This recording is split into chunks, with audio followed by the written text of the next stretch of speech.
Man konnte es in den letzten Tagen vermehrt auf YouTube und anderen Social-Media-Kanälen sehen. Die EU will angeblich PayPal, American Express, Visa und Mastercard verbieten. Ist das wirklich so? Sollen diese amerikanischen Finanzunternehmen tatsächlich in der EU verboten werden durch Christine Lagarde und möglicherweise durch den digitalen Euro ersetzt werden? Mit dieser Frage wollen wir uns einmal in diesem Video näher beschäftigen.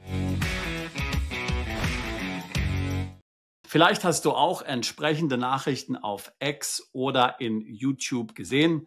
Dort wird gesagt, dass Christine Lagarde angeblich angekündigt hat, dass sie amerikanische Finanzunternehmen verbieten will in der EU, darunter PayPal, darunter American Express, Visa Card und auch Mastercard. In diesen Social Media Posts wird dann also suggeriert, dass du nicht mehr mit einer Visa Card bezahlen kannst, nicht mehr mit einer Mastercard bezahlen kannst, dass du auch PayPal nicht weiter verwenden kannst.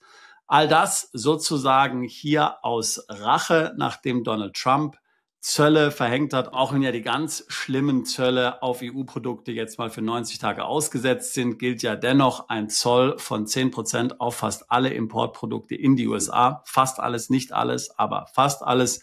Und eben hier, um Rache zu üben und auch letztlich, um einen richtigen Gegenschlag zu setzen in diesem Zollkrieg, in diesem Handelskrieg, soll nun Christine Lagarde drohen, diesen großen amerikanischen Finanzkonzernen den Hahn abzudrehen, sodass letztlich jene, die in der EU wohnen, diese Dienstleister nicht mehr verwenden können. Was ist dran an dieser Meldung? Ist das wirklich wahr? Könnte es wirklich dazu kommen, zu dieser kompletten Eskalation, die ja für viele, auch für Unternehmer natürlich ein komplettes Desaster wäre?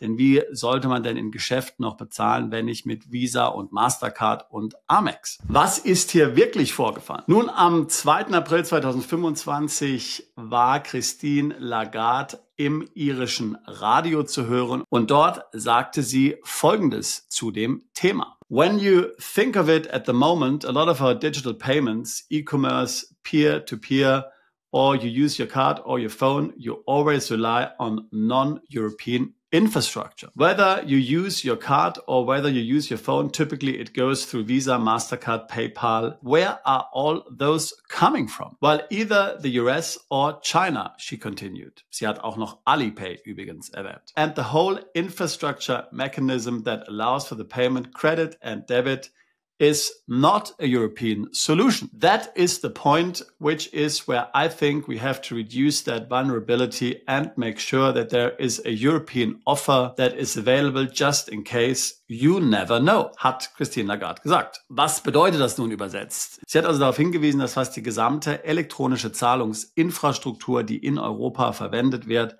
tatsächlich hier ein amerikanisches System ist. Oder vielleicht auch ein chinesisches. Ganz stimmt natürlich so auch nicht. Immerhin haben wir noch Stripe. Stripe ist wenigstens eine irisch-amerikanische Firma. Aber du weißt schon, worauf Christine Lagarde hinaus will. Sie sagt im Grunde genommen, dass es in Zeiten solcher Handelskriege wie jetzt vielleicht ein Problem sein könnte in Zukunft, dass man hier so komplett auf dieser amerikanischen Infrastruktur aufbaut. Denn was passiert, wenn jetzt hier Trump mal wieder einen Trotzanfall hat? Wird er dann möglicherweise eine Finanztransaktionssteuer einführen auf sämtliche Zahlungen, die über amerikanische Kartensysteme abgewickelt werden. Ich glaube, das ist der Punkt, den hier Lagarde tatsächlich machen will. Und in gewisser Weise kann man natürlich verstehen, was sie damit meint. Und auch wenn natürlich viele dieser Unternehmen tatsächlich amerikanischen Ursprungs sind, so muss man natürlich der Ehrlichkeit halber sagen, dass diese gesamten Zahlungsanbieter Tausende von Mitarbeitern auch in Europa beschäftigen. Ich habe mir mal die aktuellen Zahlen von Visa angeschaut. Da sind es tatsächlich fast 3000 Mitarbeiter, die Visa in der EU hat. PayPal hat ebenfalls fast 2000 Mitarbeiter in der EU. Und Mastercard hat sogar 7000 Mitarbeiter in Europa. Also das sind natürlich keine kleinen Unternehmen. Das sind alles große Unternehmen in der EU mit Tausenden von Mitarbeitern, die Steuern zahlen, die Sozialabgaben zahlen und deren Mitarbeiter dann auch wiederum Lohnsteuern zahlen in den verschiedenen europäischen Ländern. Also hier so einfach zu sagen, dass es sich um amerikanische Unternehmen handelt, ist vielleicht im Grundsatz richtig.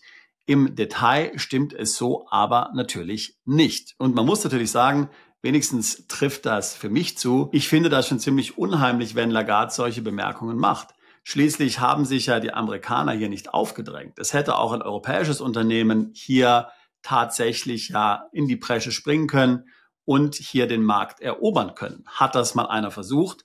Denken wir mal nach. Ah ja, Wirecard. Nun, wir wissen, wo das geendet ist. Offensichtlich sind ja die Europäer nicht so kompetent, dass sie ein solch globales Finanzunternehmen aufstellen können. Wobei ich hatte ja schon Stripe erwähnt, das hier ist sicherlich eine positive Ausnahme. Tatsächlich sind ja diese amerikanischen Produkte auch ziemlich gut. Man denke nur an PayPal, wie beliebt PayPal als Zahlungsmethode ist. Es wird ja niemand gezwungen, PayPal zu verwenden, sondern PayPal verwenden fast alle, weil sie damit besonders gut zurechtkommen, weil es einfach ist in der Bedienung, weil es als sicher erscheint, weil man damit schnell und bequem überall bezahlen kann. Als selbstständig könnten auch europäische Unternehmen hier solche Lösungen aufstellen. Aber wenn man sich europäische IT-Lösungen anschaut, dann sind die vielfach nicht so weit, was ja auch an den sehr schlechten gesetzlichen Rahmenbedingungen gibt, die in der EU nun mal vorherrschen. Man denke nur zum Beispiel an diesen ganzen Schwachsinn rund um die Regulierung der künstlichen Intelligenz. Wer kann da wirklich noch innovativ tätig sein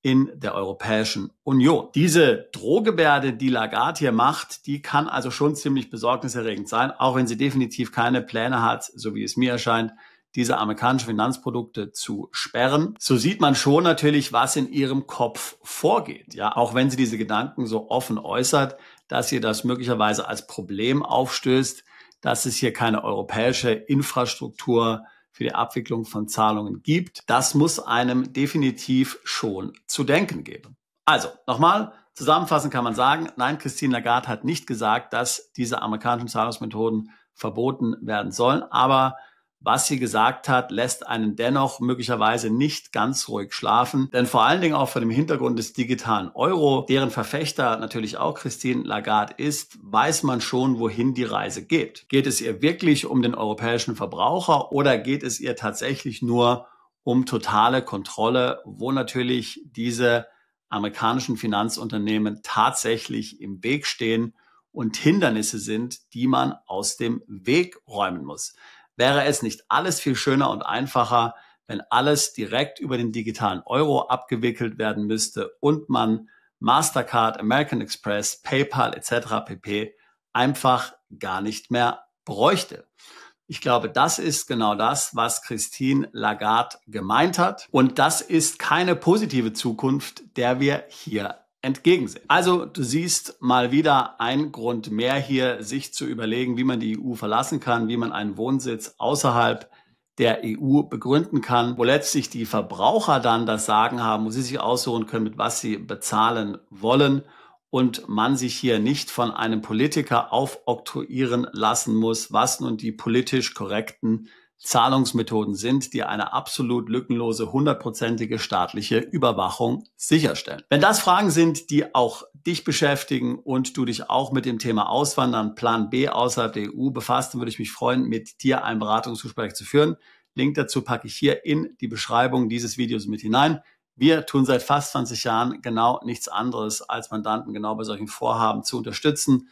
Auswandern, Steueroptimierung im Ausland, Vermögensschutz, Vermögen vor der Zugriffigkeit des Staates zu schützen.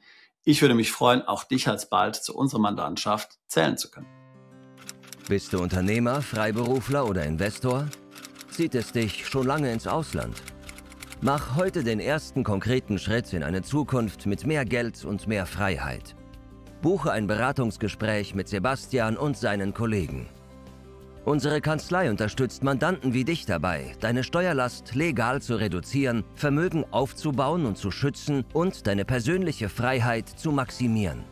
Profitiere jetzt von unserem Fachwissen und unserem Netzwerk. Gehe zu mandatierung.com und werde Mandant unserer Kanzlei.